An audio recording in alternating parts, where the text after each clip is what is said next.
Keith, you're an intuitive man. When do you think Lane's mind was made up?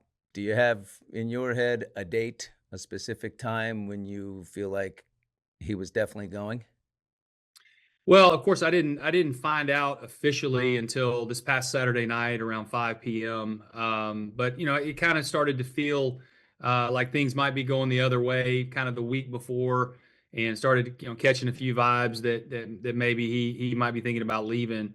But obviously, we had a huge game that week against Mississippi State, and the chancellor and I felt like it made the most sense to let him continue to coach that game, and obviously we were over in the football building and monitoring practice and so much credit to our team for playing a great game and winning that game against Mississippi State. Our staff, holding the guys together.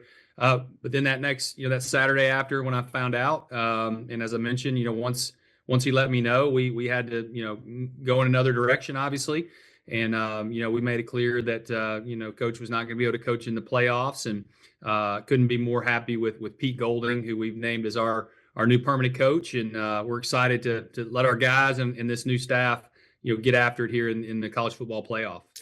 Uh, you know, Lane said on Sunday that the players, asked you to let him coach through the playoffs. A couple of your offensive linemen, Bryson Sanders first, said, I think everyone that was in that room would disagree.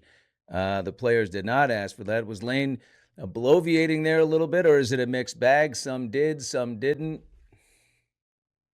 Yeah, and I've done a couple of interviews, and I don't want to get into a lot of just the specifics of that meeting and breach some of that confidentiality. Obviously, our players and our guys are more than welcome to do that, but I think that's certainly not accurate. That he was the players were begging for him to stay. I think our coaches, our student athletes, realize they do need coaches for this playoff run, and I think that they were really more interested in what their position coaches and what their opportunity to coach was going to be.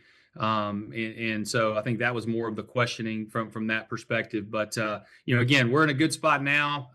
We got a great coaching staff that's going to be ready to roll. And again, with Pete Golding, leading the charge, we feel like we can get some momentum and go win a national championship.